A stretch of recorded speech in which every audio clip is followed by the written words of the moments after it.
మాటలు రాని చిన్నారుల భాషను కూడా వారు సులువుగా అర్థం చేసుకుంటారు.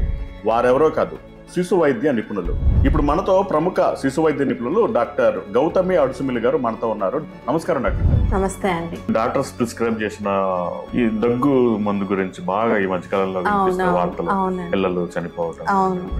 అసలు టోటల్లీ డాక్టర్ ప్రిస్క్రిప్షన్ అనేది అసలు పక్కన పెట్టేయండి. డాక్టర్ కి సంబంధించింది కానే కాదు.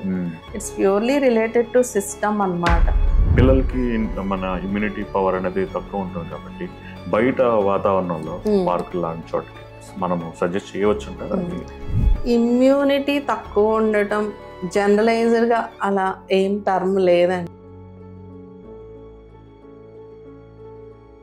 సో సర్టెన్ ఏజ్ వరకు బయటకు గడప దాటకూడదు ఇలా అని చెప్పేసి అంటా ఉన్నారు. సో ఇది ఎంతవరకు వాస్తవం మేడం? అంటే ఇంట్లోనే ఉంచాలి?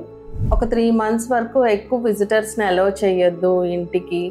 ఇంట్లో చూసుకునే వాళ్ళు తప్ప ఎక్కువ మంది బేబీని ఎత్తుకోవద్దు.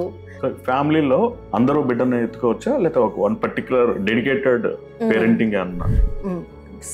సేఫెస్ట్ అయితే అదేనండి. ఎందుకు అంటే ఫ్యూ రీజన్స్ చెప్తాను.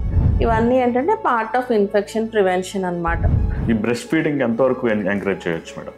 సో ఒక స్టేజ్కి వెళ్ళాక తల్లిపాలు అనేది బాబుని ఊరుకోపెట్టడానికో కామ్ చేయడానికో నిద్రపుచ్చడానికో సరిపోతుంది, కానీ అందులో న్యూట్రిషనల్ వాల్యూ వాళ్ళ ఎదుగుదలకి సరిపోదు.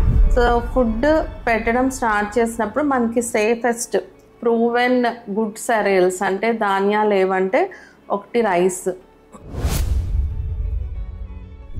Start with a single cereal and pulse అంటే ఒక్క పప్పు దినుసు ఒక్క ధాన్యం కలిపే స్టార్ట్ చేయండి ఉగ్గుని. ఎలా ఉంది మేడం చిన్నారుల హెల్త్ అంటే ఆరోగ్యం మీద పేరెంట్స్ లో అవేర్నెస్ పెరిగిందా లేదా తగ్గిందంట? సో ఇదే నార్మల్ న్యూబార్న్స్ కూడా వర్తిస్తుంది. అంటే అది మనం ఫాలో అవ్వగలిగితే బేబీస్కే మంచిది. అలా